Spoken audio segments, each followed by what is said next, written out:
Podquest. So I don't think anything that we've said yet should be the start, personally. Okay. All right. Unless you feel differently. I don't have any strong feelings about it whatsoever. It's been funny to us, but I don't think any of them are an actual good introduction to this. Okay.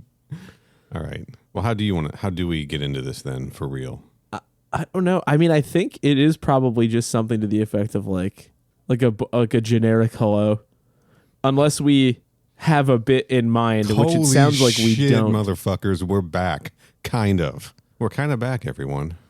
Briefly. Was that it, or was that you giving me an example? I think that's it. Are you okay with that? Do you mind saying it again so I'm ready? Holy shit, motherfuckers. We're back. Kind of. We're kind of back, briefly. Back like we never left and we'll never go anywhere again, except. Yeah, except that we're going to go away again. Just rip that Band-Aid off right away. Rip the Band-Aid off. I think we have been deliberating how to actually start saying this for the last 10 minutes. Yeah. I think leading with that is good. So, Neil. Yeah. We're here right now, ostensibly making MK Podquest. Do you mind giving a little bit of backstory as to why that is not really the case? Yeah. So, the hardcore listeners out there in the audience may remember at the end of our, you remember when we stretched the Jeff Rovin novel out to 3 parts? 3-act structure. At the end of part 3, we sort of left that off saying that the show would be back. We had some more episodes we wanted to do. And then we actually sat down and recorded one of them in March of 2024. So that's what, 15 months ago? 15 months ago. 15 months ago. Yeah. And we've had the files the whole time, just to be clear. We have. And then I kind of had some medical stuff start to happen and ended up, well, I don't know. This is the awkward part for me to talk about because it just feels weird getting into it. So I'm just going to, some people out there already know the story. And if you've listened to my other show, Crew Expendable, you've heard me talk about it as well. Short version is I started having dizzy spells, went to the doctor, started talking about these weird dizzy spells I was having. Turns out those dizzy spells were actually seizures. Found that out when I blacked out from one of them, suffered a concussion, broken shoulder, ended up in the hospital for 5 days, had all these tests ran, etc. And I've been dealing with that for the past 14 months or so. So that really kind of just sort of set my whole life back quite a bit and has required some major changes in my life. And don't really want to say that this show got put on the back burner. But unequivocally, this show got put on the back burner, and I'm perfectly okay with saying that. Obviously, the show kind of got put on the back burner. Now, again, Mom and Dad are not, maybe not again, because maybe we cut that out. Mom and Dad did not get a divorce. Yeah. Corey and I have been talking this entire time. It took me a long time to get back to the point where I could kind of get anything done because one of my major triggers is doing this podcast, unfortunately. Looking at computer screens. And doing this podcast requires a lot of looking at computer screens, both the way that we record and the way that I edit, and the way that we consume a lot of the media for the show as well, right? Yeah, even when we did books, well, not the novel, but comic books and whatnot, a lot of that was on a screen. The shows are all on screens. The movies are on screens. I actually, while we were recording the podcast most days, I asked Neil to buy an extra monitor just to blast flashing light at his face the whole time we recorded to keep him active and locked in. And I did that. If you're my neurologist listening, that is a joke. Legally speaking, that is a joke. Yeah, just to be clear. But it was a bad idea to do that. I probably shouldn't have taken you seriously. Is this still a joke? Professors and doctors and lawyers. Professors and doctors and lawyers.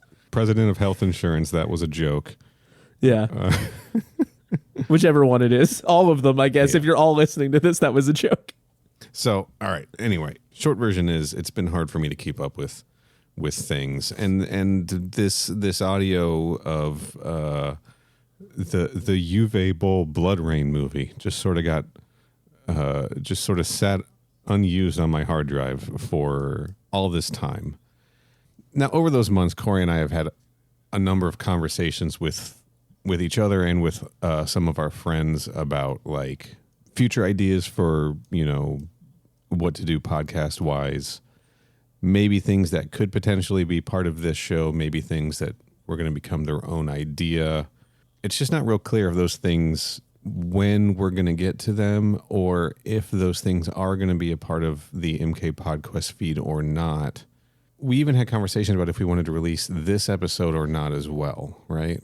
But the other day I was just thinking like, man, I would really like to put this last recorded MK Podquest episode out, last one that we have out, and just sort of like put a punctuation mark on the show as, acknowledging like, the last sort of thing that we did together. I want to get it released and just say something to the listeners of like, hey, we're not going to dangle this in front of you anymore of saying we're going to be back and then go dead for over a year, right? Go silent for over a year, maybe is a better term. Yeah, go dead and buried for over a year. Yeah. Legally, doctors, professors, lawyers, also a joke. So I just sort of made the decision of like, I want to get this released. I want to put a period at the end of MK Podquest, at least for now, right? And what better way to really put a cap on the show that we have made over these years than by watching something that is essentially irrelevant to the crux of the podcast itself. I think what we're doing today is what listeners have come to expect and potentially demand from MK Podquest, which is a sort of, why are we doing this? I guess I understand it, but what's the big sort of pitch here? Sure.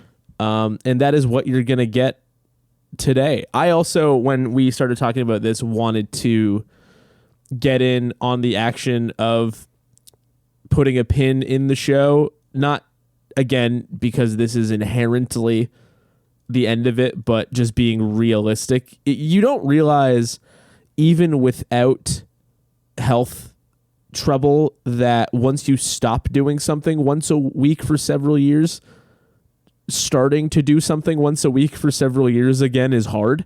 Yeah. So I think despite our best efforts and like when health and time presented itself, it was still difficult to keep making it. So whenever we figure out a process for what that might look like, you will be the first to know about it. But as Neil said, just acknowledging up front that we don't know when that is, if at all, and getting the brief opportunity to just sort of reflect on the rest of it anyway. Yeah. And a lot of that really does hinge on my ability to the extra things that I can take on in my life right now. And again, back burner, yes, but also just us being okay with this not being a realistic priority as part of it too. We do want to continue making it. I think in some capacity. Right. Obviously, It's been a lot of fun and we enjoy it a great deal, and so do you if you're here realistically. But who knows what that is. Yes. So it's not never, it's maybe later. And in the meantime, if you have enjoyed the show up to this point, it's not going anywhere. So please continue juicing those listener numbers a little bit. So when we inevitably go hat in hand to to Casper mattresses or whatever. Well, no, okay. Do they still exist even? Well, we'll talk about advertising later. We are using this primarily as a pitch to advertisers. Yeah, the perfect episode to ship out to. Yeah, this is the one that I mailed this in an envelope as a transcript to Jeff Bezos' Hey, Blue wedding. Chew, get on this. Yeah, I mean, I guess that's kind of it. It is. Is it? Yeah, that's kind of it. I don't want to get too sappy about it in case we make like 20 more of these. I want to get a little sappy here. The first thing I want to say is, before I get sappy, is I do think that there is something really perfect and fitting about our last episode, potentially last MK Podquest episode, being on the 2005 Juve Bowl Bloodrayne movie. It's very us. It does feel right for some reason. I don't know why. No, I agree. I agree completely. Yeah. This show that started as a show about a syndicated martial arts video game adaptation TV show, ending on a low budget video game adaptation movie starring one of the actors from that TV show, just fits, you know? The other thing I want to acknowledge is that we are aware that the new Mortal Kombat movie will be coming out pretty soon here, Mortal Kombat 2. And we have always said that, like, we would, even if the show wound, because we've been winding the show down even before this happened. We had been winding the show down for like a good year, right?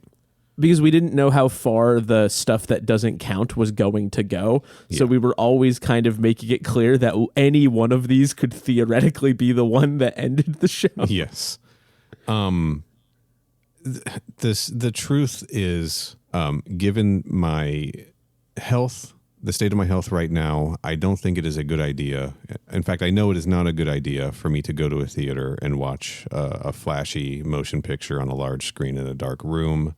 I know that will be a dangerous situation for me unless something changes in my health very drastically in the next, between now and the release of that movie, which I don't think is going to happen. And even if it did, I don't think I would be willing to risk that for fucking Mortal Kombat 2 in the theaters, guys. So I really do kind of think that 2005's Juve Bowl Bloodrayne movie episode is kind of the end for MK Podquest. I know just a moment ago, through no technical difficulties whatsoever, through which you have heard me perfectly, that it was not time for anybody to get sappy. But I do want to make unequivocally clear, in the event this is the last MK Podquest, be it for a few months, a few years, the rest of our lives, that it was uniformly and always an incredible time making the show. I'm extremely glad that Neil and I made the decision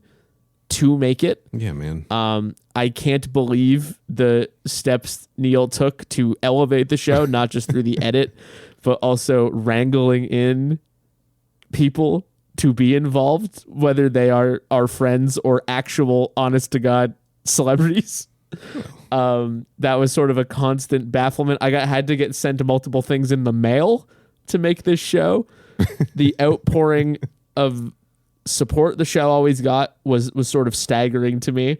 And most importantly, you and I got to have a lot of really stupid fun every week. Yeah. And that is not lost on me. And again, no divorce. We're still going to have fun as friends.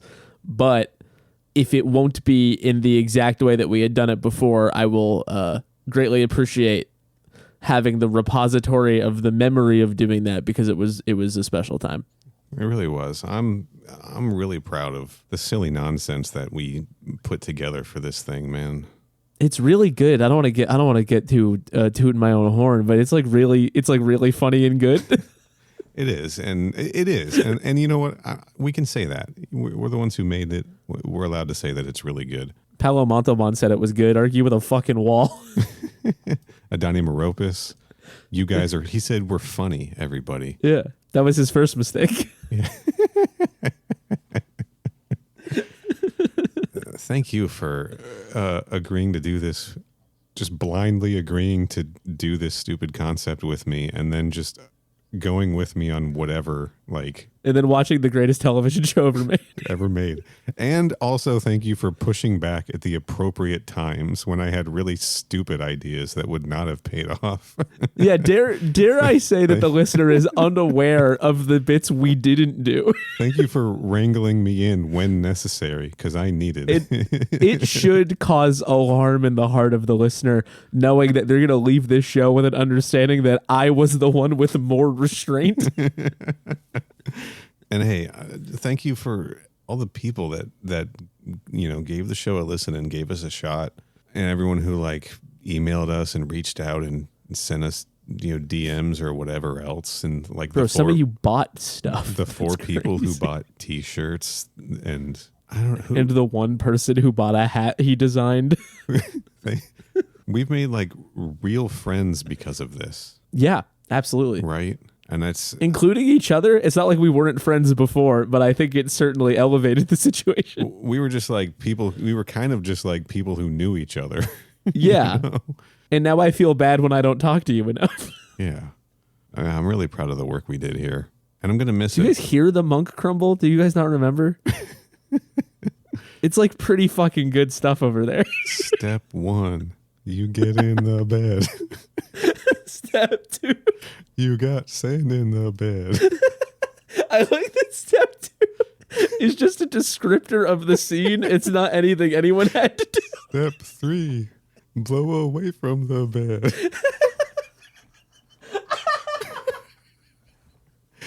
All right, now we're just getting self-indulgent. So man, the show was really good. It made me sad. When Neil and I were talking about this yesterday, doing this, I told him that I wanted to make time to be there because when he said that, we're gonna say out loud that the show was over, I got like really genuinely.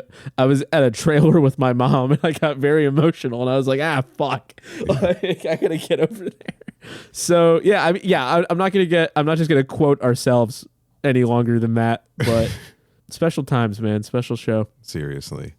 And like you said, the show's not going anywhere. I'm keeping this show hosted if it puts me in the poorhouse.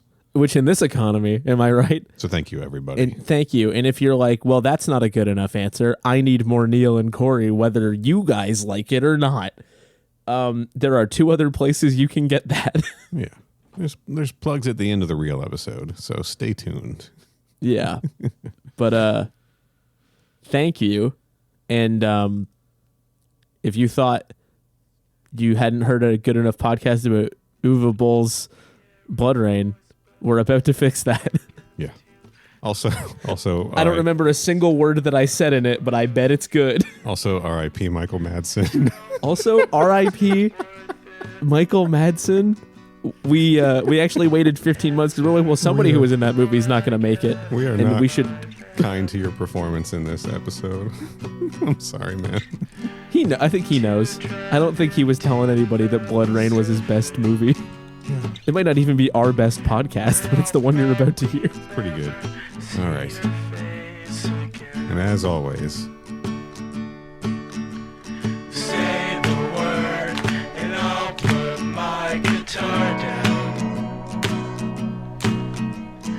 I'll be sad, but at least we'll forget me. We'll start to fight when I start to resent you. And we'll both agree the thought was nice, but I should not have stayed. Rolling. Is this a clap for old time's sake? I was about to ask you. I got the website open. If that's what you're wondering. I got it loaded on the minute. I got the it skipped again. The So we don't think we clapped at the same time? Yeah, ultimately it doesn't. Actually, looking at the waveform, we're pretty close. We're close enough for sure. Would this truly be a recording that we're doing if something didn't inexplicably go wrong? What is World TB Day? Tuberculosis. There's no funny jokes to make there. Stop TV partnership. Okay, you're right. There's nothing funny about this. Yeah. I think we both agree that we should end tuberculosis. I also think that we should. No, I don't. There's nowhere to go with that. I don't think. It's fucked up that my brain went to Tampa Bay Day because that's it. Because it World Tampa Bay Day. Yeah, I was like, "Was this?" Everybody just loves Tampa Bay, Florida, where the Lightning play hockey. Was this the day that we got like the baseball team? It's the day God carved out the Gulf of Mexico. I guess, is that what the bay is? Tampa Bay connects to the Gulf of Mexico. Yes. Yeah, thank you. Because I was, I don't know. I was dying a little bit. It's the day God reached down and carved out Tampa Bay, trying to flood the area, but just didn't get it. Just didn't get it quite right. And now Tampa Bay exists, and Tampa. This is getting cut out. Not the greatest start. No, bad start for sure. Yeah.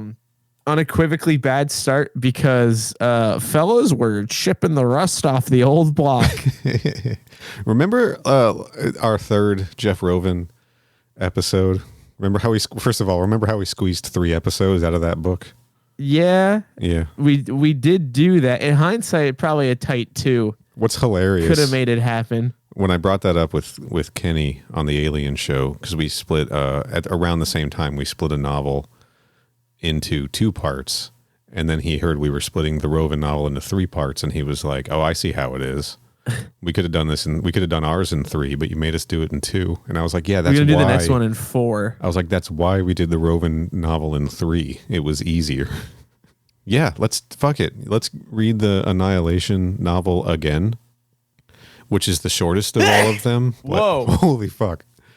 You all right? Sorry. Yeah, I sneezed. Your soul was like is trying to escape your body with that one. That's how every sneeze I do sounds, man. Damn. Can I blow my nose while you keep talking? Yeah. I'm just saying, like, let's take the shortest Mortal Kombat novel and let's split it into 4 parts. So we're doing like 30 pages an episode or something.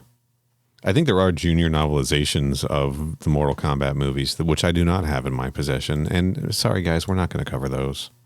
We're just not. Just big, gross nose blows, man.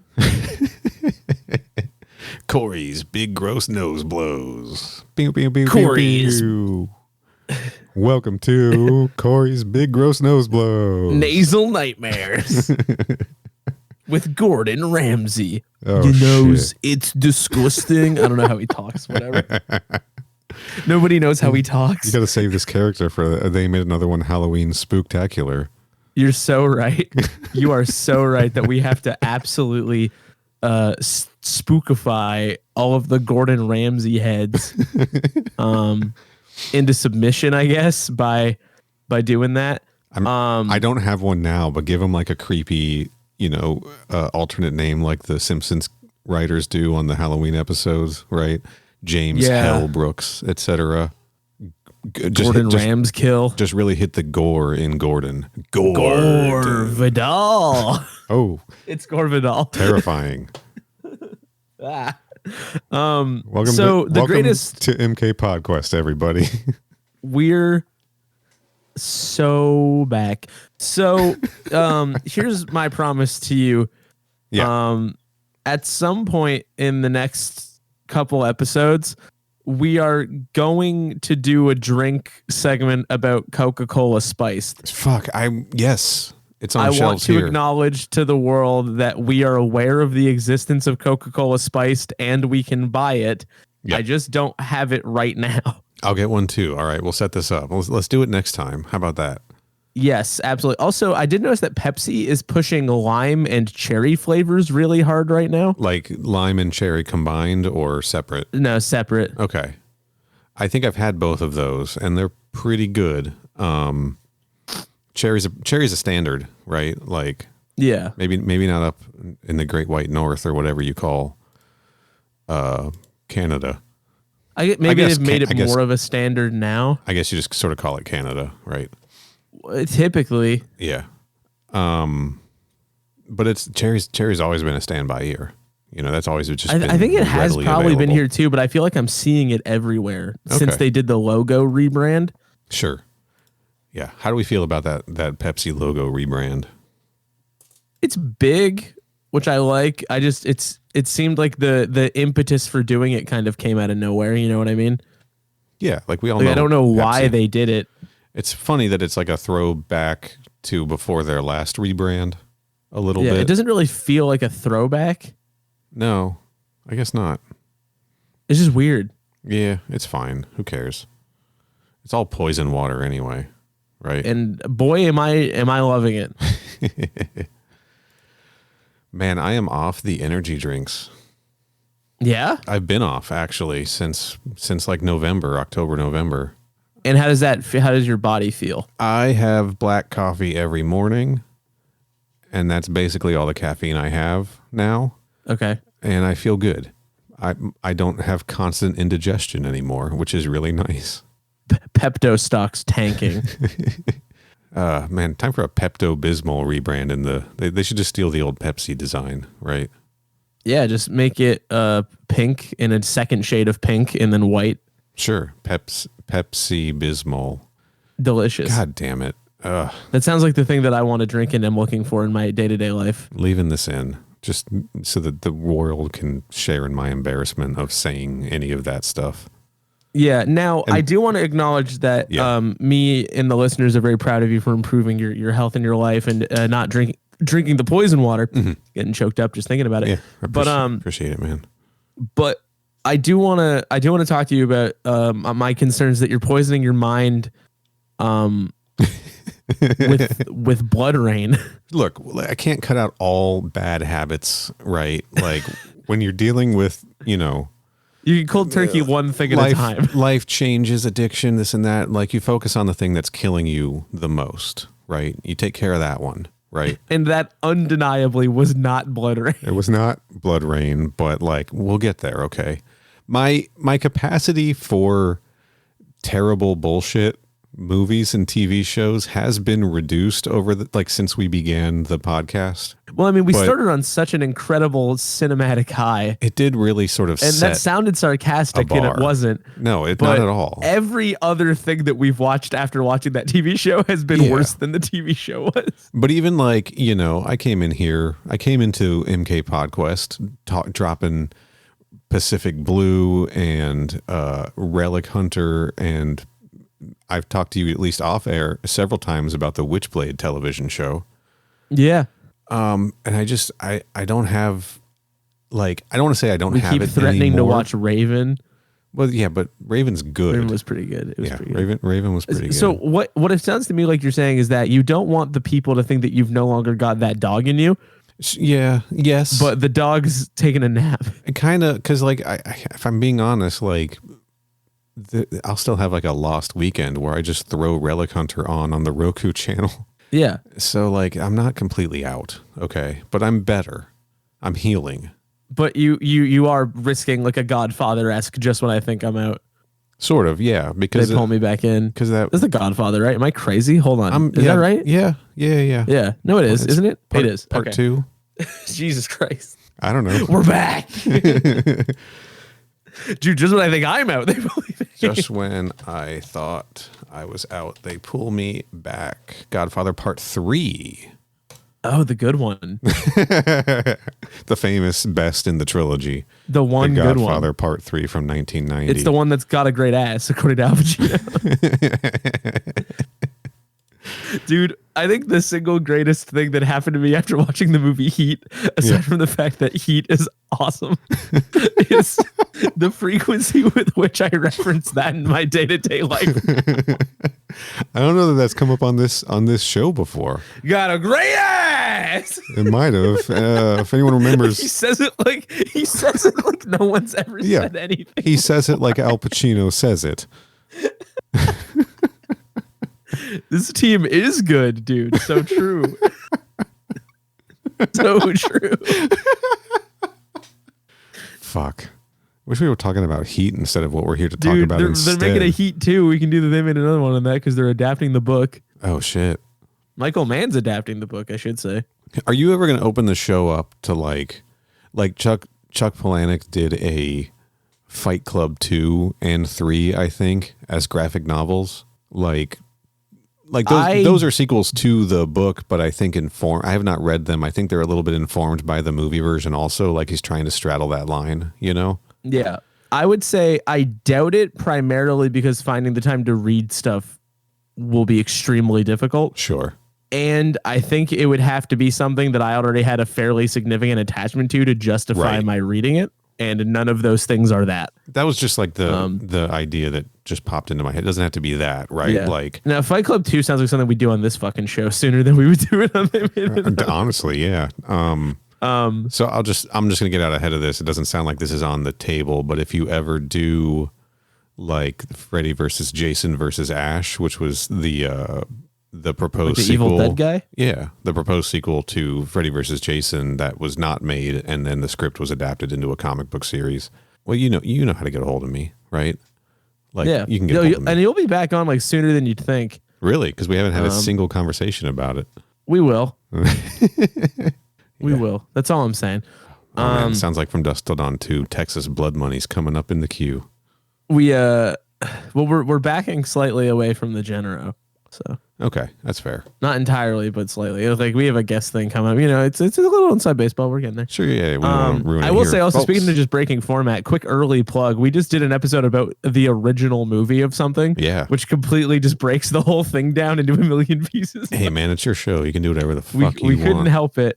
We were gonna do it as a bonus episode, and then scheduling is hard. So, free early plug. If you want to go listen to our episode about Let the Right One In, that will be out by the time you hear this. Go subscribe to They Made Another One. Find a link at mortalkombatconquest.ca.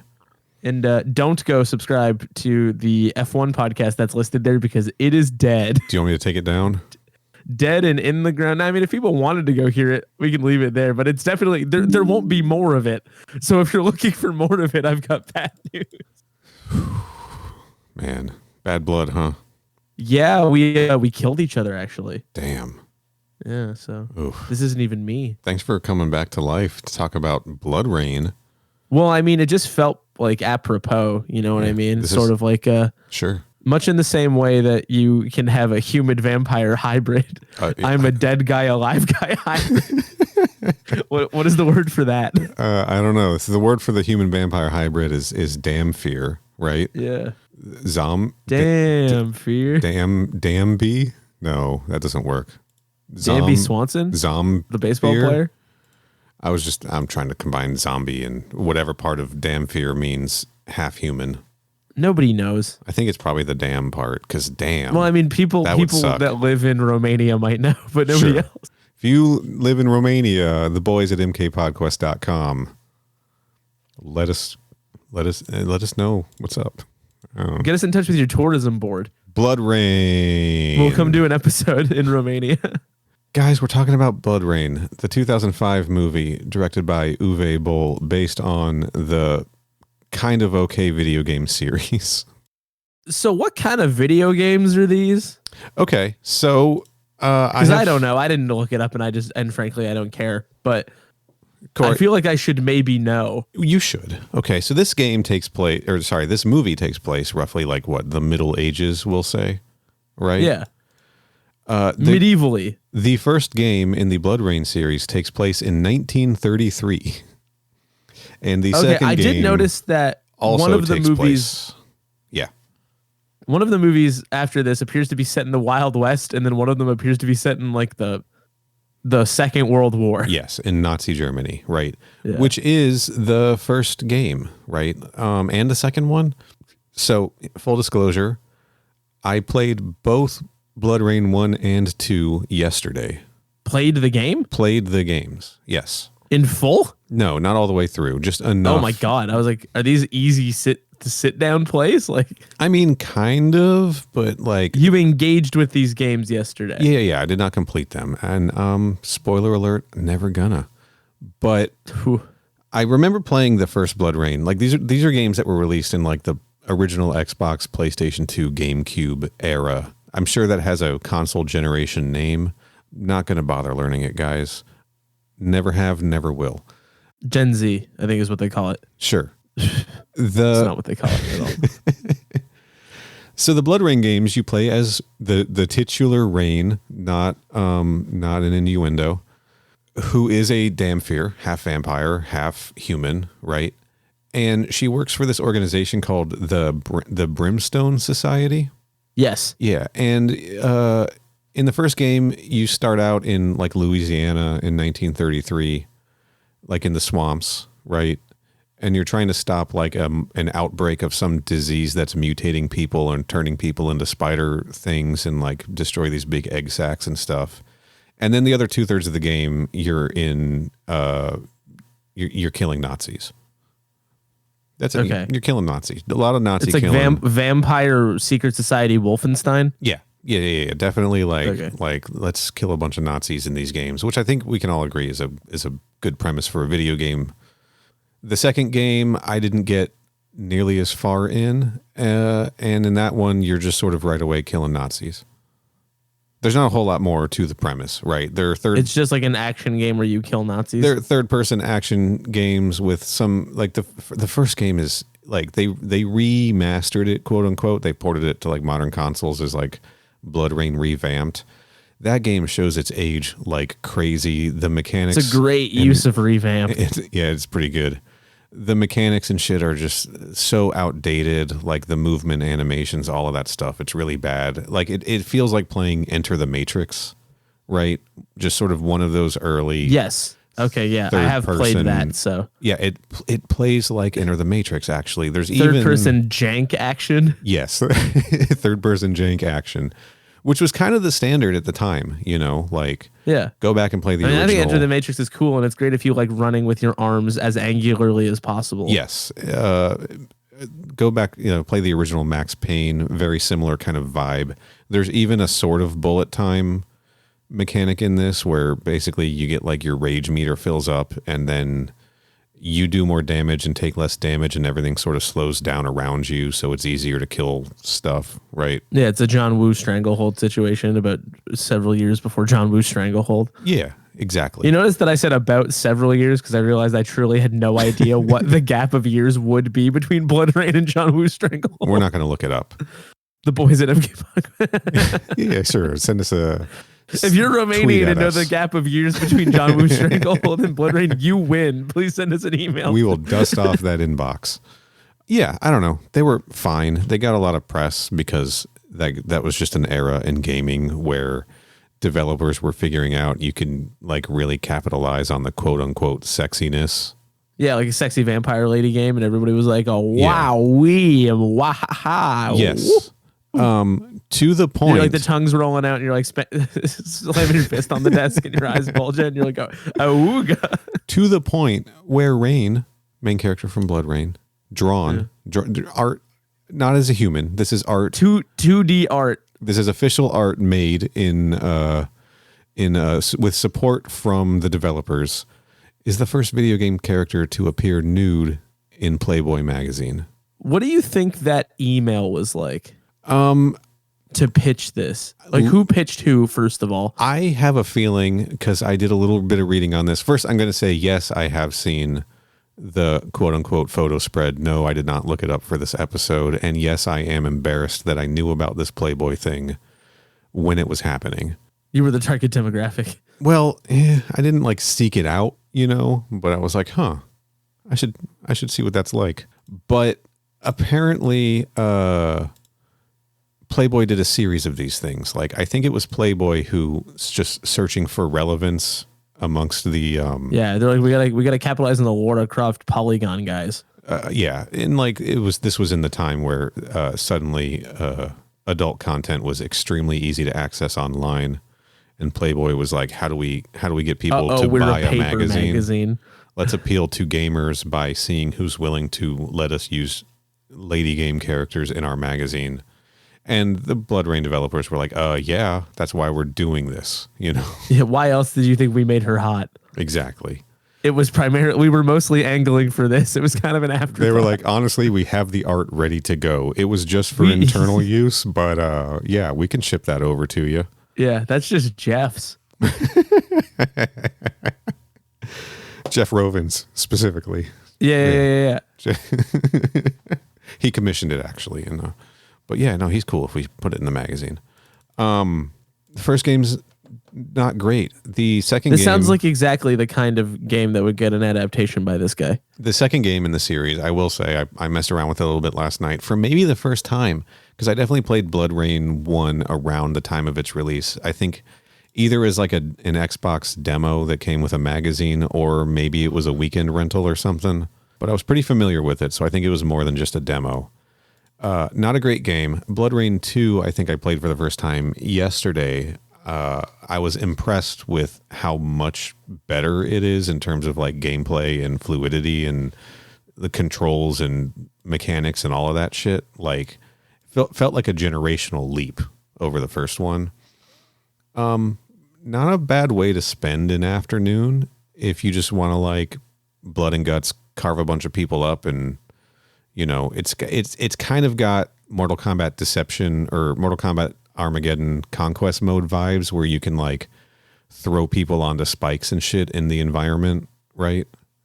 I guess Shaolin Monks is probably the better touchstone. Shaolin Monks vibes in terms of like environmental fatalities. So like it's a bloody good time, but not like a game you need to rush out and fucking play, you know?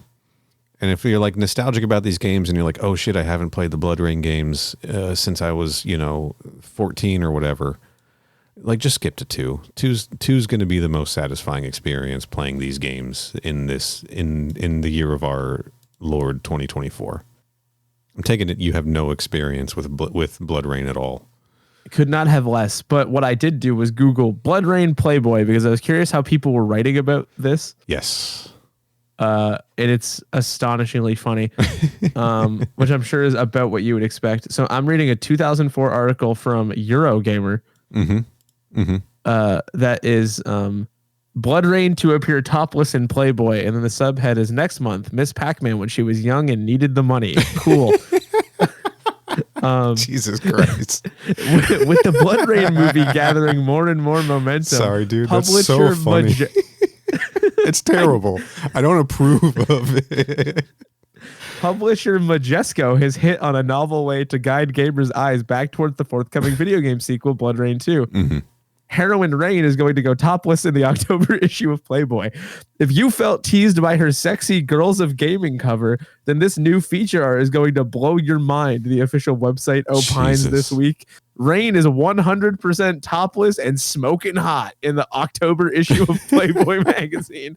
This is a first in video game history, and trust us when we say that Rain does not disappoint. Motherfucker, wow. It's a drawing. This is a bunch of like 40-year-old dudes like sitting around like a fucking smoke-filled boardroom. That was the fucking press pitch too, which is hilarious. Just being like, how do we get some of this DeviantArt money? So you know what's funny? I've Googled this and I'm finding a ton of coverage of it. Yeah. Cannot find the photos have been like scrubbed from the internet, it appears. Oh, I like, got you. Hold everything on. is just articles of it, which I find fascinating. Hold on, I never said I was seeing. No, I got this. What I'm surprised about is the fact that it's the way people are talking about it versus oh my god. Did you find it?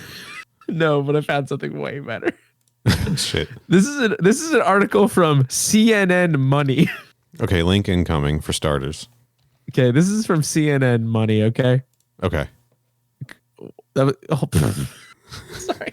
Oh, it just pasted the image. All right, sorry, dude. I meant that to be a link. So this is the official, this is like, you know. That was it, huh? This is it. Yeah. That's what people were kind of going bananas over? This is the official artwork, yeah. Okay, I'm sorry for making this the crux of the episode. We're going to talk about the movie after this, but I need to read this. I'm sorry. So this is, again, CNN Money. Uh-huh. Game Over is a weekly column by Chris Morris. Okay. Video game gals take it off for Playboy. Silicon will meet silicone in October issue of Men's Magazine. Fuck. I'm going to read one more sentence from this and I'm going to stop there. I promise, but it's really just too funny. She's a statuesque redhead with green eyes who stands 5'7". Her measurements are 36, 22, 36. And she's posing topless for the October issue of Playboy magazine. God. Oh, just one more thing. She's a video game character. And then he gets the name wrong. He says her name is Bloodrayne. Sure, yeah. Well, that's what the game. He wasn't looking at the press copy. Okay, he was looking at something else. Let's be real here. Joining her in the CGI photo spread, which will accompany an article about the changing face of gaming, will be a handful of gaming characters. while not all characters will appear in the pixelated butt while they see are they pixelated, figure it out. You can expect a lot of come hither looks from some butt kicking women, including familiar faces from Midway's Mortal Kombat and Namco's Tekken, Yes. as well as Vivendi's upcoming Red Ninja and Leisure Suit Larry magna cum laude.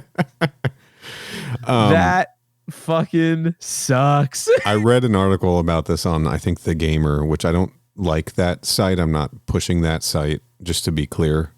It's mostly, I think, an amalgamation of opinion columns, a lot of which are really terrible. But they did a list of these, and I do want to say not all of these characters, like some of these were just more like Maxim style, right? Where there was no nudity presented. Also, at your leisure, you can delete that photo from our chat. Yeah, I'm going to do that for you right now, man. I'm sorry about that. Just an astonishingly funny thing to do, though. Like, go. So funny. I really thought I was posting a URL. I am sorry. No, it was funny. It made me laugh. Right, but I don't want to subject you to that if you were like, I really don't want to see this. Because, we're on this subject. There is something just fucking gross about this whole movement, right? Like you can make the argument of like, oh, it's fictional characters, it's this and that, it's art, whatever. Like at the end of the day, it was still, I mean, just look at the way that this was written about by everyone. It was still like a bunch of men creating this, fetishizing video game characters, and like, again, by men, for it's the most men. Like, yeah, it's the toxic man dudes rockification. Yeah. It's also just like really stupid. Yeah. And it's especially funny given the context of how really available and constant, like not safe for work video game art is made. Like there's such an industrial complex at this point that it's so funny to be your Playboy and you're like, oh, I know what we can do. Right. There's no other way to see this. How else are we going to get men ages 18 to 34 to subscribe to our magazine? They can't find this anywhere else. Yeah, the whole thing is just sort of like, I'm glad we moved past that as a culture for the most part. Yeah, this was exploitation, you know. Anyway, unlike the film Blade, how was I about to say fucking Blade Runner? Unlike the film Bloodrayne. Hey everybody, do you want to see hot Playboy action of Deckard from Blade Runner? From the video game Blade Runner? Who doesn't? Anyway, now that we're through that awkward topic of conversation, Corey, do you want to go over to the Corey corner? I guess so. Let me hit the sounder. Welcome to the Corey corner. Okay. Bloodrayne, the hit film Bloodrayne, starring the titular Bloodrayne. So the issue that I'm running into early, and I can do this, I can explain the whole plot. I shouldn't need help. Okay. But there's a few different ways you can frame the beginning of the movie. Yeah. Because it doesn't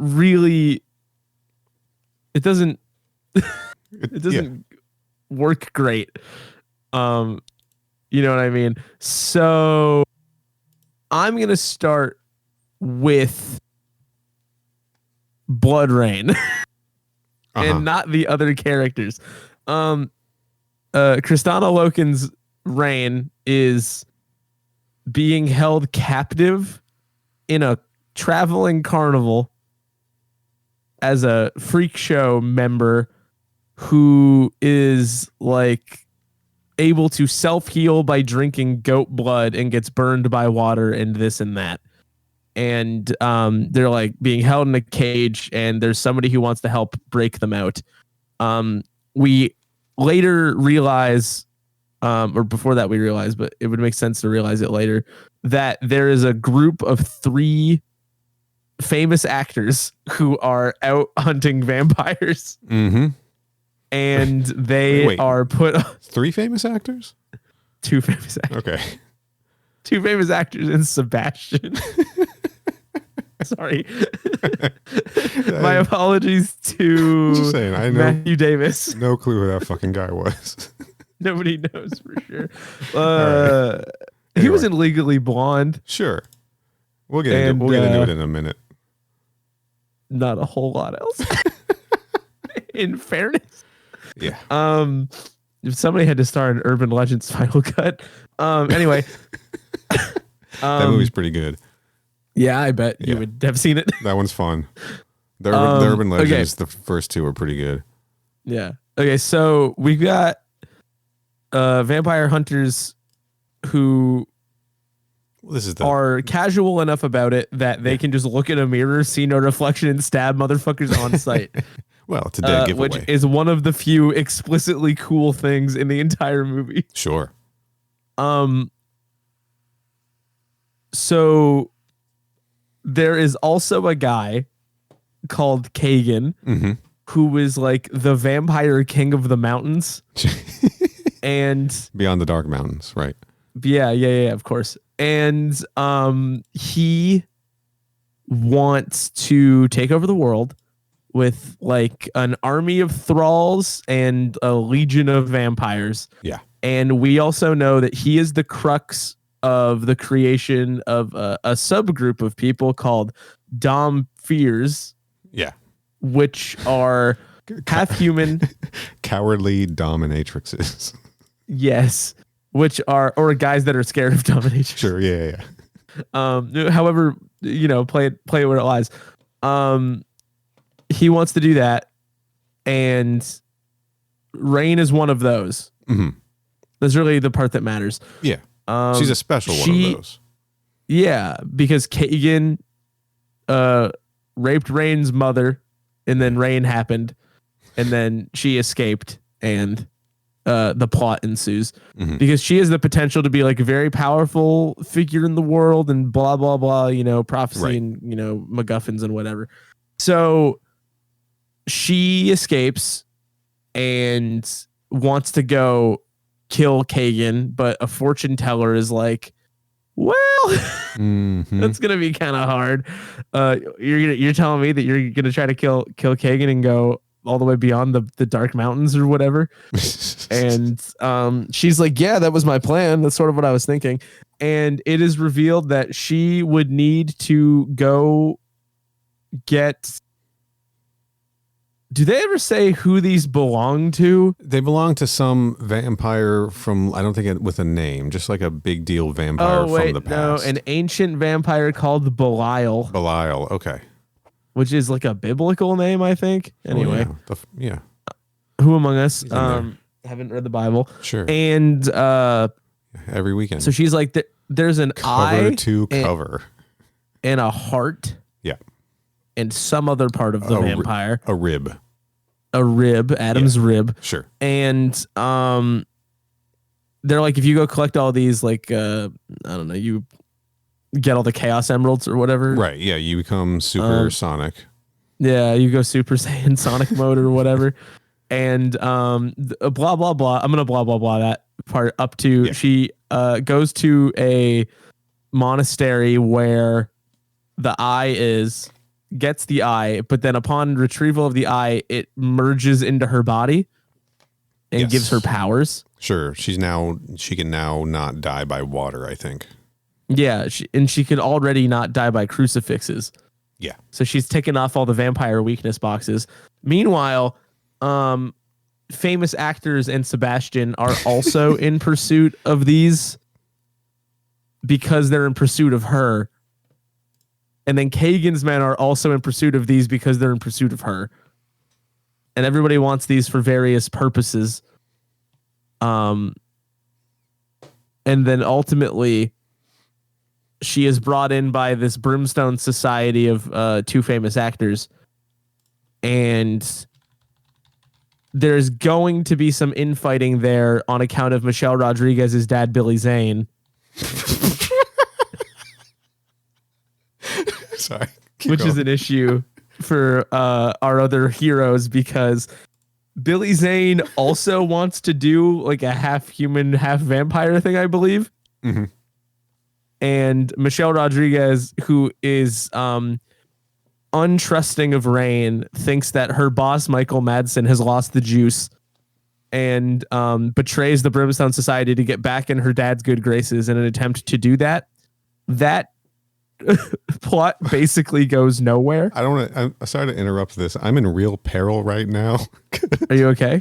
All right. So this is just a bad habit of mine in my effort to continue to not be a smoker. Right. I have a T-pin on my desk that I essentially chew on, not like biting on it, but you know. And I was doing that when you said the sentence, Billy Zane is Michelle Rodriguez's dad, and I spit it somewhere, and I don't know where. So there was just a sharp pin, like on the floor around my desk, miscellaneously in your house. Yeah. And anyway, continue. That's so funny. And anyway, yada yada yada. Great betrayal, scenes of significant violence between the Brimstone Society and Kagan's army of goons, and it all culminates in Kristanna Loken and Ben Kingsley having a face-off. Oh, I found it. It was on my chair. I could have sat on that shit. Damn. And basically everyone dies. Yes.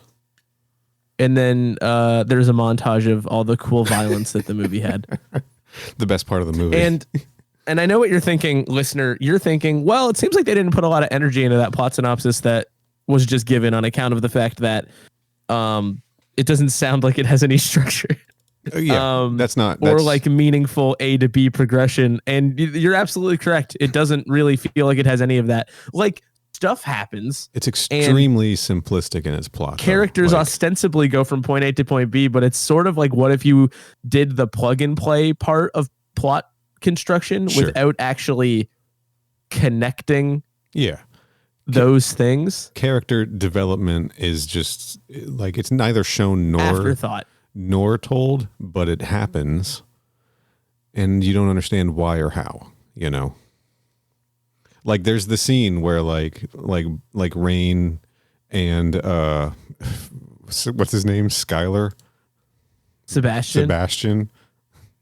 are like, he's like, I don't trust her, I hate her, and then they just sort of like bone down, and then after that they're like in love. Yeah, like they get there. Yeah, it's technically a movie. Yeah, this is very what I assumed this man's movies would be like. You've never seen an Uwe Boll movie before. Is I that don't correct? think so, but I'm realizing I should check what his deal is. All right, I got a list for later. I'm just gonna look on his Wikipedia page. A couple minor things. Petition to retire is astonishingly funny. Have as a heading on the Wikipedia page of a filmmaker. Don't look too deep because I want to reveal some. You want to do a reveal to you? Yeah. Okay, then I'm just gonna close it. Okay. A couple things to add. The two famous people and Sebastian are members of the Brimstone Society. Correct. Which is the organization that Rain works for in the video games. Correct. And I think are essentially wiped out in this first movie, right? Like, there's a bunch of them in other places, and then at one point they're like, we got all of them except for the last one, and the last one was the trio, right? And then I think Billy Zane was working for Kagan allegedly at some point, but really wanted to steal all of the vampire artifacts. He wanted to for usurp themselves. Kagan. Yeah. And did you mention, sorry, I was searching for a T-pin before I stabbed myself accidentally. Did you mention that Michelle Rodriguez betrays everyone? I did mention it, maybe not like at length, but I said something. Okay, well, you mentioned it as much as it matters to the movie, because which is not at all. That whole thing happened, like, her demise was so... It's an afterthought. Yeah, it's just bad. It's just bad. Okay, those are the only things that I had for the synopsis. You want to go over to the Neil Nook? Yeah, that's all we got to find out. We got to pad this out somehow, because once we get to the movie discussion part, I've got terrible news. Let's go. Hey, get over here, right? Welcome to the Neil Nook. It's Gucci. Oh, fun minor detail. In the games, Rain gets a scorpion-style harpoon that you can use to make people get over here so you can feed on them. just blatantly ripping off Mortal Kombat. Even the look of her, it looks like Serena, or like Kira from Mortal Kombat. Anyway, Everybody's favorite Mortal Kombat character, Bloodrayne. basically. All right. I don't want this to be just the Uwe Boll episode, but unfortunately he did make the movie. we got to talk about this guy, the infamous Uwe Boll, who has 2 movies listed in the bottom, like 2 movies of all time on various lists. I think on IMDb's, maybe it's Rotten Tomatoes. They are his adaptation of the Sega arcade game House of the Dead, which is really bad, but I have seen probably 15 times. And his adaptation of a big deal video game series that just got a new entry, Alone in the Dark. Also one of the worst movies of all time, considered to be anyway. On IMDb, House of the Dead has 2.1 out of 10 stars, and Alone in the Dark has 2.4 out of 10 stars.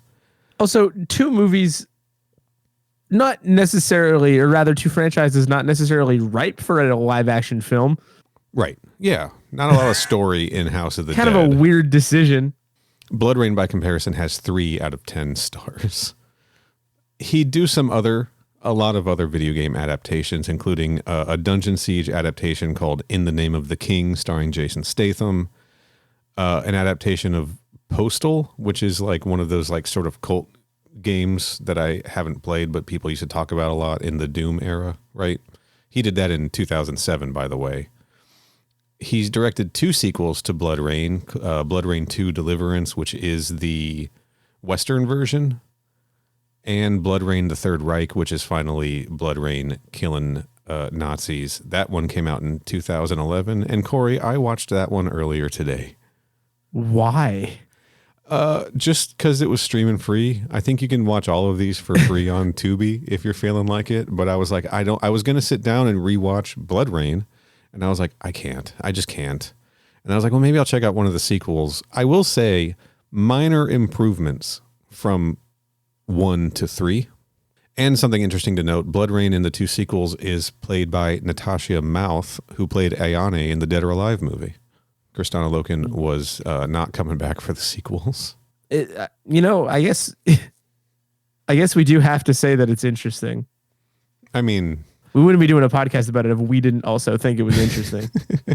So this guy's whole deal is that he got the licenses to make a bunch of video game adaptations, again, in that 2002 to 2007 era of like video games becoming more mainstream, and then just made like really shitty low budget adaptations of them. And when they were poorly received by critics, he blamed everybody but himself. He blamed critics for not understanding true cinema. He blamed video game studios for not giving him any support, like, just selling off the rights and not, checking in with the production or anything. He just blamed everybody but himself, and said a lot of shitty things about people in interviews and stuff. He was kind of a troublemaker. Okay. So like, I'm not going to use the word that he used, but it starts with an R, and it's not a word we use in polite society, but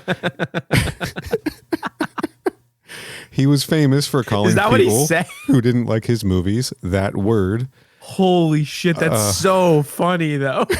Including in an interview saying that both Michael Bay and Eli Roth are that word.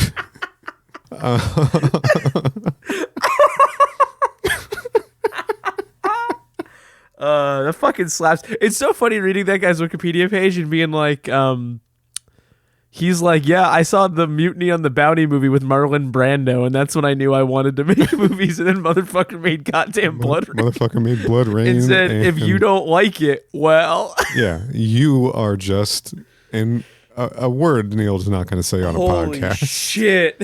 There's a picture of him from 2006 on his Wikipedia page. If you scroll down, at a 2016 presentation of his film Rampage President Down, not based on a video game. He's wearing a shirt of a woman like lounging in a cup of coffee. And I can't read the word at the top, but at the bottom it definitely says MILF. It literally might just say coffee on the top, Like- but I think it might be with a K because it's German. Yeah, he's wearing this, to present his new movie in 2016. Don't talk to me until I've had my coffee milk. Yeah, he's just he's a troublemaker. I think he thinks of himself a little bit as like, trying to do like over the top social commentary and things in his films, but there's absolutely no nuance or intellect to any of these things. But he will also be the first one to quickly claim like, you just don't get it. But here's what I really want to talk about, Corey. Hold on, really quick. Michael Bay, in response to that, by the way, called him a sad being. Man, when Michael Bay is calling you a sad being, oof. Although I don't think Michael Bay's ever been sad, and I think that's awesome. I was about to say the same thing. I don't think Michael Bay's ever experienced sadness. Fans have made petitions to get Uwe Boll to retire from filmmaking that have gotten like hundreds of thousands of signatures, and he has claimed that if those petitions got to 100,000 signatures, he would retire. And it ended up getting to like 360,000. The Wikipedia says it had to get to 1 million. That was for a gum promotion, like a gum company jumped That's on. That's a different petition. It's the same petition. They said if this thing reaches 1 million, then we will send everybody who signs this petition a free pack of gum. So they were going to give away 1 million packs of gum if it hit 1 million, and it didn't. It hits 300 something thousand. He also said that he was gonna make a petition in support of himself, and it was going to get way more signatures. And like, I think the most successful one of those got 7,000 something. Yeah. Also, hold on. I need to cut you off for a second. Okay. I'm scrolling his filmography, right? Uh-huh. Yeah. I'm just like hovering the cursor over random films. Right. And so Bloodrayne came out in 2005. Yes. And it has Billy Zane and Kristanna Loken in it. Yep. In 2009, Yes. he made a movie called Darfur. Yes. And that motherfucker also has Kristanna Loken and Billy Zane in it. Jesus Christ. For some reason, people come back and What are they doing? work for him. Yeah, Attack on Darfur. Yeah. Like one of his better reviewed And Edward films. Furlong. Well, that guy. I've seen That's just funny. I've But seen like, The Crow Wicked Prayer. Like, Kristanna Loken and Billy Zane are like second and third build. Or no, the first and second build on the poster. yeah. What yeah. the fuck? I don't know. People go back and work for this guy. Like, they just do. I mean, Natasha Mouth Maybe they're did like, 2 of maybe they're these. easy to make and you get paid a bunch of money, you know? I'm going to read another. This is a guy who made a parody of his own movie at one point, 2011's Blubberella. I did just see that, yeah. I just saw Which is a parody of the Bloodrayne movies, except the main character is, well, I'm going to read the description here. An action comedy centered on an overweight woman whose footsteps cause explosions and whose dual swords are used against anyone who makes fun of her. This is just him reusing. Came out like the same year as the third Bloodrayne movie. He just reused all the sets and props to make a comedy version of it. so the movie he made before that Yeah. was called Auschwitz, Oh, boy. and it was shot on the same set as Bloodrayne the Third Reich. That makes... Okay, so he did 3 movies. Hey, Uwe with Boll, I these feel like you're sets. missing the fucking point, Yeah. maybe, of the real thing versus the Bloodrayne version. Yeah, man. Also, apparently that film was boycott for being too gruesome by some people. So Brutally I'm sure he was realistic normal about it. imagery. Yeah. Controversial director. And depicts that's the not me harsh saying to reality. tone down what Nazis did, but it's like maybe you didn't need to make your serious war drama on the same set as Bloodrayne the Third Reich. Yeah. And Blubberella also. Jesus Christ. All 3 of those came out in 2011. Jesus. This man. All right. So a little bit more about him. I couldn't find the exact information. It wasn't on his Wikipedia page, but I remember a theory going around that basically the reason he was making all of these movies was there was some kind of like German tax loophole where they would subsidize your production, or if your production didn't make like back its budget, they would give you tax credits or write-offs or something like that. And there was this theory going around that the reason he made all of these movies in so many years and so many one after the other was basically to like evade taxes or launder money. And that's all alleged stuff that I remember half reading probably around 2008, 2009 on like Film Drunk or someplace like that. And I just could not find the article. But dude made 3 movies using the same set in 2011. It tracks a little bit, right? Allegedly. Uwe Boll, please do not challenge me to a boxing match. But I'll win. No, I probably won't because... Uwe Boll, I will personally beat you in a boxing match. Hold on, Corey. In June 2006... Oh, I know. Boll challenged his 5 harshest critics each to a 10-round boxing match. So funny. Promoted as, quote, Raging Boll.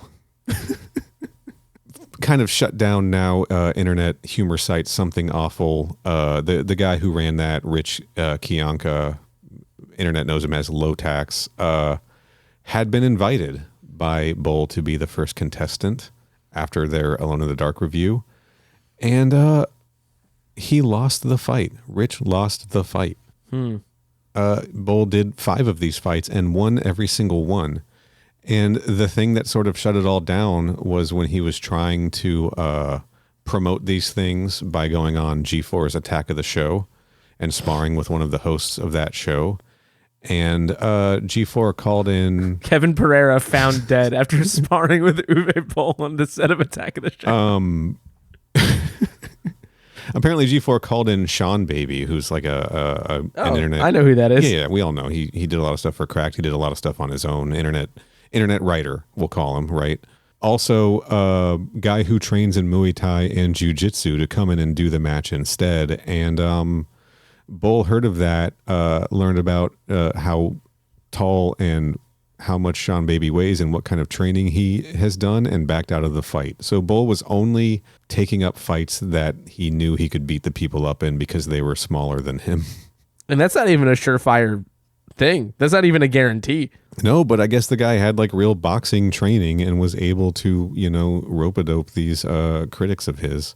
What the fuck, dude? Like, it's a normal guy doing normal guy stuff. I don't know. What a weird filmmaker, right? Just like a provocateur, just like he's a big believer in all press is good press, right? Yeah.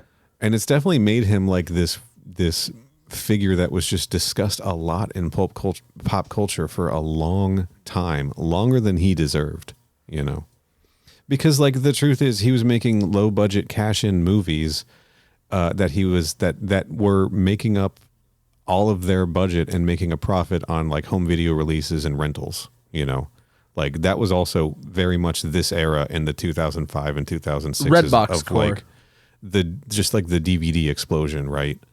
And direct-to-video sequels, Starship Troopers 2, right, Hero of the Federation, and Lost Boys, The Tribe, and Bloodrayne 2, Deliverance, or whatever the fuck, right? Like, there was a huge home market in that time. Like, studios were producing a lot of direct-to-DVD content and putting a lot of stuff in theaters, knowing that it wasn't going to do well, but they were going to recoup their money at the rental stores, right? Or in the Walmart, like, budget bin or whatever. And this dude like took full advantage and just made a whole bunch of shitty movies.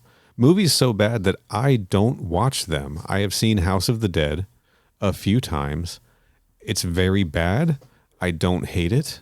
I have now seen Bloodrayne maybe 3 times. It's very bad. I don't like it, but I don't hate it. And I have no interest in, and I have seen Bloodrayne 3, The Third Reich, at least once. And I don't hate it, and I kind of like it more than this one, but that doesn't mean I like it. If that makes any sense to anybody out there. This guy sucks, though. Yeah, dude, seems like he seems like he sucks. Well-trodden territory that this man sucks. So why did we watch this for the podcast? I'm going to give you a few names here. We'll start with the important one, Kristanna Loken, starring as Rain. Starring role for Taja, right? That thing that we spent 2 years insisting that she should have sometime. Yeah, on paper, great casting decision. Seriously. She had already done Terminator 3, Rise of the Machines. I hate that there's some like quotes out there of her being like, you know, everyone's telling me Terminator 3 is going to open so many doors and I'm ready, so I'm going to go for it, right? They're telling me like you're not going to be able to pump your own gas after Terminator 3. And then a few years later, she's starring in Bloodrayne, directed by Uwe Boll. Like, she deserved better than what she got, but I think a very smart casting choice for a Bloodrayne movie because she has the look, you know? She has the action experience, right? Well, kind of. She didn't get used in Conquest very much as far as that goes. But, you know, Terminator 3, she had a lot of action scenes. Like, on paper, it makes a lot of sense. And I really, really wish this had been a better movie for her, you know? Yeah. So the part that's going to be tough is you're going to finish listing this cast here in a second, and then we have to talk about the movie. Right, but we're not there Yeah, yet. It's a, you know, if this podcast feels like it comes to a screeching halt. It's gonna. Now, she's not the only person in this movie that we've talked about on the show before. We've got Darren Shalavi playing the priest. Darren Shalavi, of course, the Mortal Kombat Legacy version of Kano. Do you remember Kano at all? He wasn't in it a lot. I did not recognize anybody. I'll tell you that. Okay, I did not pick him out in this movie. He's just priest, right? Could be anyone. He could have been there for like 7.5 seconds. He was. I'm not going to list credits for all of these people, but I do think he was in the Alone in the Dark movie as well. We've also got, in terms of people we care about for this show, TJ Storm. TJ Storm, who's pops up in a lot of things. I believe he was one of the ninjas in Death to the Supermodels. That sounds right. I just remembered we did that. Yeah, we did. He's also a fighter in in Mortal Kombat 1995. He did a voiceover for Ho Sung Pak's film Book of Swords, which we did. What is this fucking lineage we've built? Yeah, he's the ninja in Death to the Supermodels. He does a lot of voice acting. Looks like he does Dead Rising. He's in Kamen Rider Dragon Knight as the Master. He's just like an action guy, you know. I'm gonna be honest. I don't know what his whole deal is. I believe they were talking about him recently on one of the recent Combat Time episodes. I think I'm gonna say it was Josh was talking about him. Josh, if you hear this, tell us more about TJ Storm because this guy keeps popping up in everything. And there's very little information about him I've been able to find online. And we mentioned him just a second ago. Ho Sung Pak, superstar himself, is in this movie as the Kagan Vampire Guard number 4. He was also in Alone in the Dark as Agent Marco, again, same year as Bloodrayne 2005.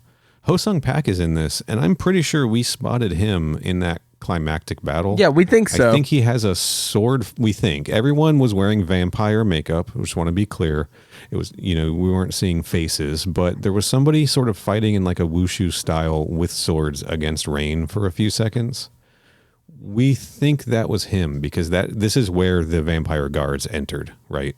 So for him to get a credit as Vampire Guard number 4, he must have had like a notable on-screen scene. You know what I mean? Yeah, presumably. Nice to see him. Nice to see superstar Ho Sung Pak. Again, for those who don't remember, he is Liu Kang in Mortal Kombat 1 and 2. And the star of Book of Swords. He plays Lang, of clear knockoff of his Mortal Kombat character. Right down to the pants. That's all the Mortal Kombat credits we have in this. I'm just going to drop some names here. These people don't really need a deep dive on them. We've got Michael Madsen as Vladimir. Famous actor Michael Madsen, right? We've got less famous actor Matthew Davis as Sebastian. We've got Will Sanderson as Domestir. I was envious of this guy's shaved head pattern. That's the only reason I'm mentioning him. Famous character actor Udo Kier as one of the monks. Fucking Meatloaf as Leonid. Now, really quick. Yeah. Is there a reason the credit was Meatloaf a Day? No, it says here as Meatloaf a Day. Is that his? I don't know the man's real like name. Like a Meatloaf is a Day. Is that his real last name? Does it keep the doctor away? Like Okay, Meatloaf was born Marvin Lee a day in Dallas. why is he credited as Meatloaf a day? Because his performing name is Meatloaf. Just but they be wanted- fucking Meatloaf, brother. Nobody will be confused. Maybe he was trying a thing, because it does sound like a joke, right? Meatloaf as a horny vampire guy with a harem, right? Michael Paré as Yonku. Don't even remember that character at all. No.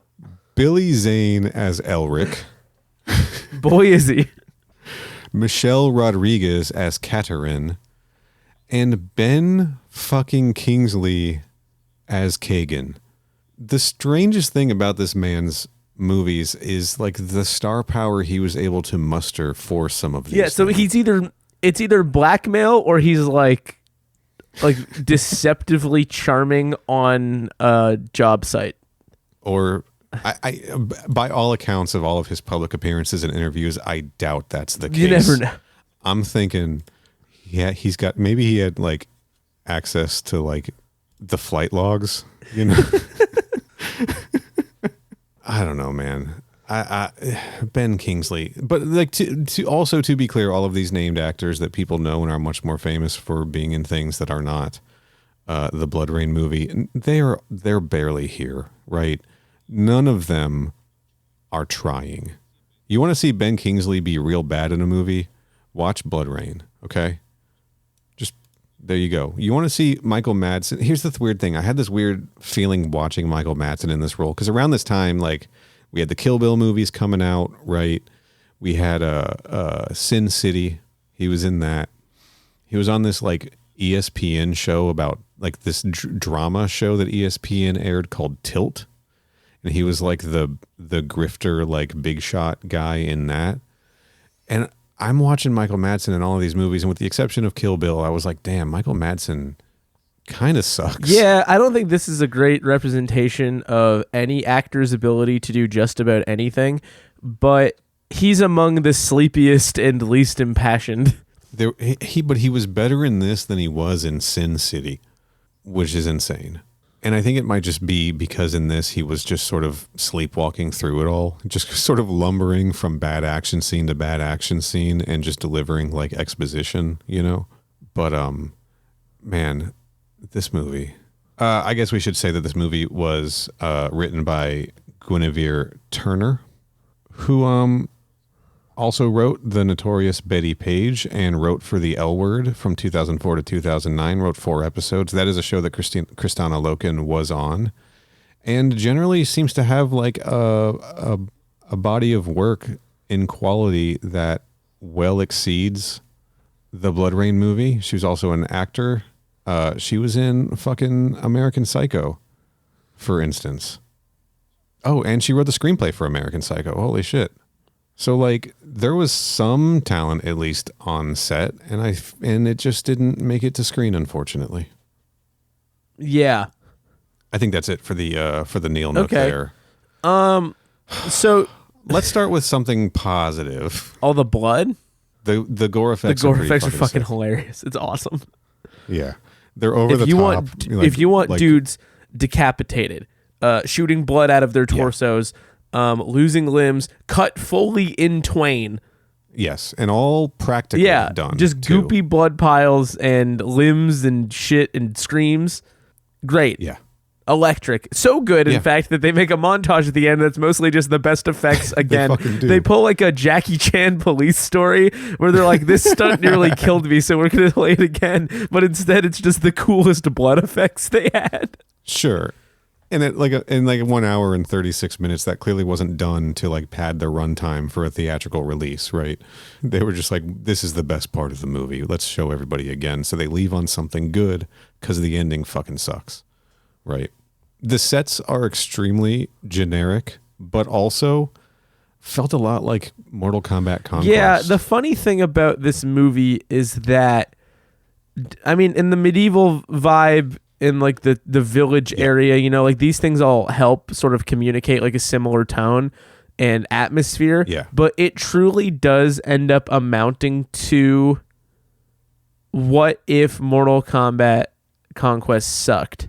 Yeah, because it's all what would it feel like? And it would feel like this. like it's fun to see. Like I wouldn't be surprised if some of the sets were like the same sets, like just generic fantasy set, but like they are used in such a poor way, you know. But like that scene when they're going underground to find, I don't know, they go underground a few times, right? They have to like go down to like a basement full of, you know, vials of holy water and black powder from China, right? To like fight against the thralls, you know.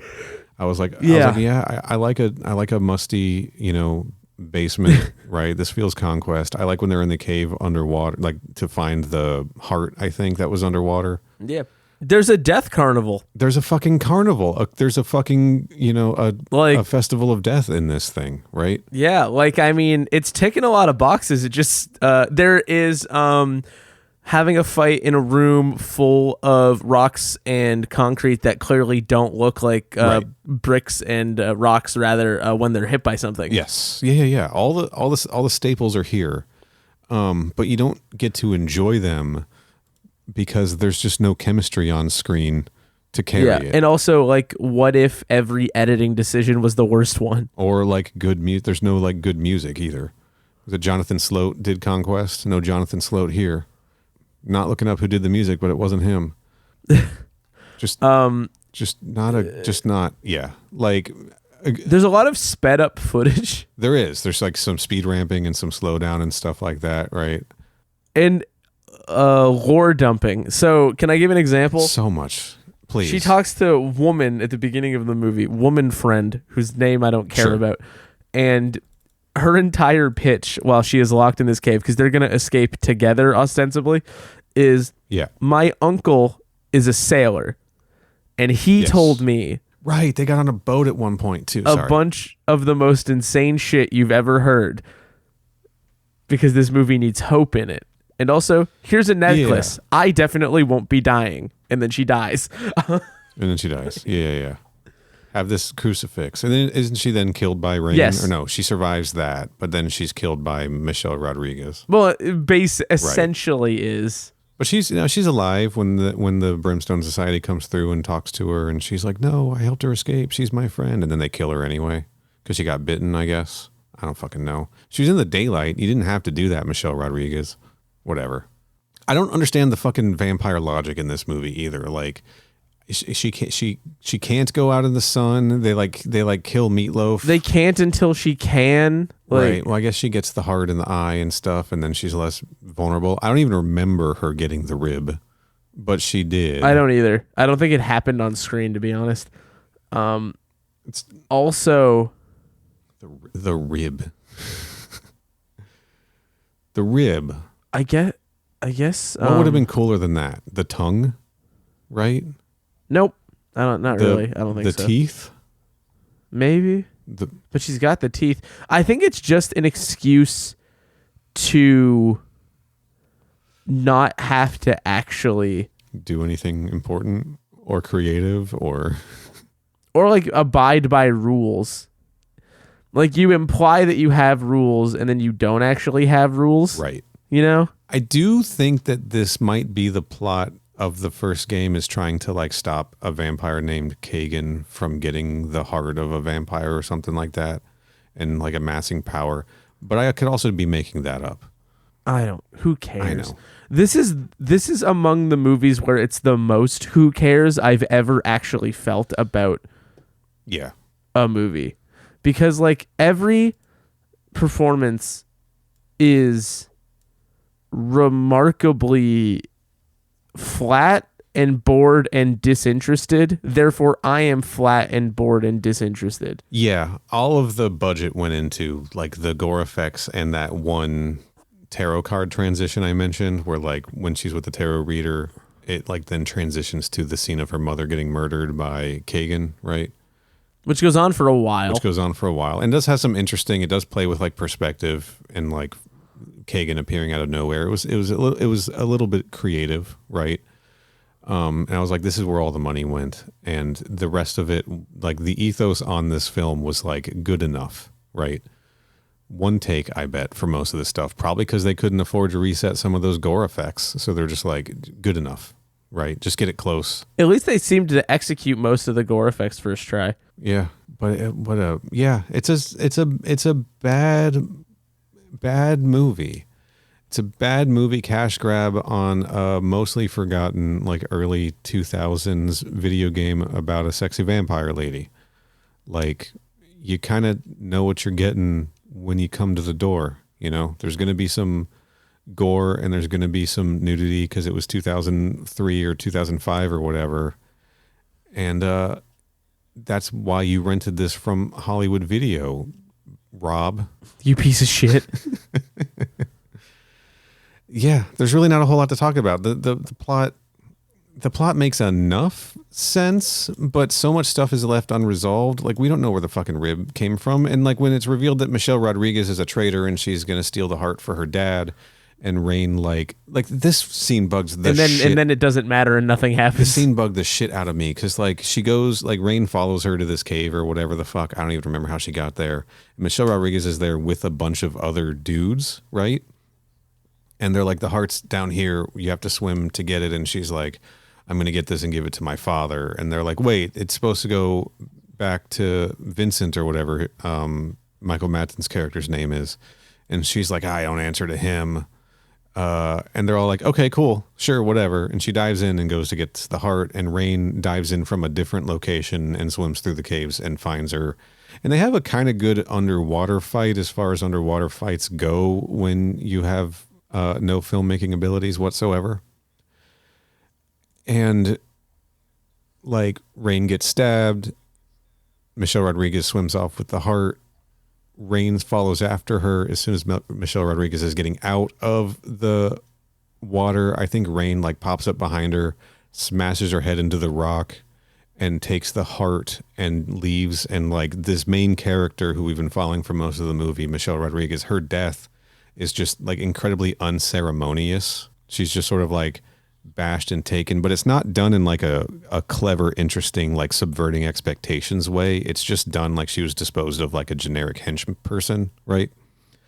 And the other dudes who are in the cave with her at the beginning, it's never addressed what happens to them. It just cuts to Rain suddenly like riding up to Kagan's castle being like, I have the heart. I've changed my mind. But she hasn't changed her mind. It's a trick, you guys. But like, it's just, scenes feel unresolved throughout the whole thing. Stuff is like put out of order. Like, we see Rain escape and then we flash back to the way she escaped. But you're like, was this recent or did this just happen? Is this a vision she's having because it's ran through this insane filter? You know, like, nothing is clear, and it's just a bad time. It's a bad time. Yes. It's not Death to the Supermodels bad. Like, I did finish the movie. Right. And there's bits where you're going to go like, hey, but also just like the rest of it just feels like it's just, as we said, it's just fucking sleepwalking. It is. Like, it is just nothing. It's lazy. Yeah, it sucks. It's not fun. It's less fun than playing the terrible first video game that is barely playable by today's standards. That's interesting. Yeah. I don't know, man. I don't know. It's a tough one to talk about. Yeah, because it's just so plain and boring. It's just whatever. It's like medieval. Bleh. The other thing we were kind of talking about before we hit record is how Kristanna Loken, being the main character, still is just not given enough to do in this movie. Right? Right. Yeah, she talks some, fights a little less than that, and doesn't feel like she has a significant impact on the story despite being the entire driving force of what the movie is. Yeah. She's ultimately just sort of used as a prop. She's almost a MacGuffin unto itself. Exactly. She is just another, she's a means to an end for all of the rest of the people in the movie. And those people all also suck. And those people all suck. Yeah. It's, you know, your title character is just sort of this object to be pointed at the goals of all of the other people in the movie, and she never rises above that or becomes anything other than that, right? This is where I will say, of the two sequels, the one that I have seen, the one where she actually gets to kill Nazis, she's a character with a lot more to do and a lot more like agency and like is more driving the plot than being the reason the plot is dragged along, which makes it moderately better. It's still not good, but at least it felt more like a Bloodrayne movie because, again, she was like the focus of the video games. She's the main character. She's who you play as. She's the one going through all of these things, and it's all from her perspective. We're not like cutting away to like whatever the fuck Billy Zane is doing or whatever Meatloaf is doing in this brothel. You know what I mean? But yeah, it's just really sad that Kristanna Loken was underutilized in this yet again, much like she was in many episodes of Mortal Kombat Conquest. Yeah, we would have loved to have the opportunity to pick something that could have been a different discussion than the one we had during the entire TV show run. But alas. Yeah. It's kind of like when we did the Pacific Blue episodes because she was in them and then she was barely in them, right? Yeah. That's kind of on us. I mean, we could have selected like, let's watch the pilot of Painkiller Jane, which was I think a Sci-Fi Channel series based on a comic book with the same name that she was the star of. I bet she's got a lot more to do in that movie, you know? You'd hope. But like Terminator 3 is the same thing. She's the evil Terminator. She doesn't really get to speak much. She has like 20 lines in that movie or something, and they're all like in the first like 20 minutes of the film. They're all the word terminate or whatever. Versions of that mostly, I think. We had a little bit of a text exchange about her accent in this movie. Yeah, a little bit British. Just a tad. Like right? It's like he didn't know how to direct it, so he was like, just try a little bit, put a little bit of stank on it. Like, put a little English on it, if you will, right? Put a little English, bro. Put a little fucking English on it, dude. I do want to say, and then she does. She put precisely a little bit of English on it, just a tad, just a drop. I do want to say a dash. A dash. There you go. pretty spot on. Imitation of Rain's voice from the first game. Also very slightly British affected and kind of deeper and a little smoky. So like I think she was trying to match the game character. I'm going to give her that credit. We know that she's capable of so much more than this fucking movie. So I'm not holding any of this against her, right? And I can't imagine that the movie was a very fulfilling experience for her since she did not return for either of the sequels. And instead, but then went back for that other fucking movie. That's true. But she also did. Like, I don't get it. She spent, she had her own show on Sci-Fi Channel. It was a genre show. She was a regular on the critically acclaimed The L Word for a while there. Like, she did move on to better things. I don't know why she went back either, unless he knows some shit. I don't know. Maybe it's just really fucking easy money, right? Maybe it's a good contract and you get some of those like DVD or streaming residuals built in. You don't have to fight for it. Maybe it's just like a low effort, like, good, we're going to be done with this in 3 weeks and I can go home to see my family. Maybe it's one of those situations.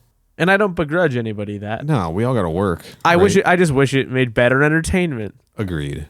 I don't know that I fucking Bloodrayne, motherfucker. I don't know that I have anything else to say about this thing. I certainly don't. It was a weird. It's a fucking snooze fest. Just a weird time in culture in general, right? At least they didn't put her in Playboy. Yeah. To advertise the movie. She might have done that on. Here's what we're gonna do. Her own. You're gonna be in it with the video game version. Yeah. And you're gonna be fucking making out, and it's gonna be so hot, and all the guys are gonna be like, "Hell yeah!" I don't fucking know, man. I don't know, dude. We did it. We're back, allegedly. Let's get out of here, man. I kind of did my plugs already earlier. You heard them. Just go those places. Go listen to They Made Another One, a very consistent show that releases regularly and is a lot of fun to listen to. Yeah, but it's released readily, but that's because we had years to bake this like format into our lives. I mean, we also had that, but fewer of them. And then like a pandemic ended and life readjusted. Sure. They made another one was pre-pandemic into pandemic, and then post-pandemic it was easier to keep up with it because it had already started before the world stopped. Right. Which I think made it You easier. don't need to justify our schedule. Look, I am taking the full brunt of the things, the scheduling delays. You should also It's both of us. I had to brush some of those off. Man. recently though. It's definitely been all the shit that I got going on. One of which is my show about the Alien franchise that I do with our friend Kenny called Crew Expendable. That show's had some delays recently too, but we are but fewer. steadfastly getting that back on track, and it releases much more regularly than this one has. And we go deep into anything and everything in the Alien franchise: movies, comics, books, video games. Sometime down the line, And if you hate me, I'm not on that one. toys? Question mark. That's on the line. Could be. Amusement park rides, interactive adventures that were in London only. Yeah, we're going to talk about all of it. Crewexpendable.net. Go subscribe to that show. And hey, even though this show will be wrapping up sooner rather than later, stay subscribed. All right, Corey, let's get the fuck out of here. Until next time. Insert Bloodrayne quote here. Were there any quotes? I don't think- Were there any? Hang on. Did I even write Were one there down? any memorable quotes?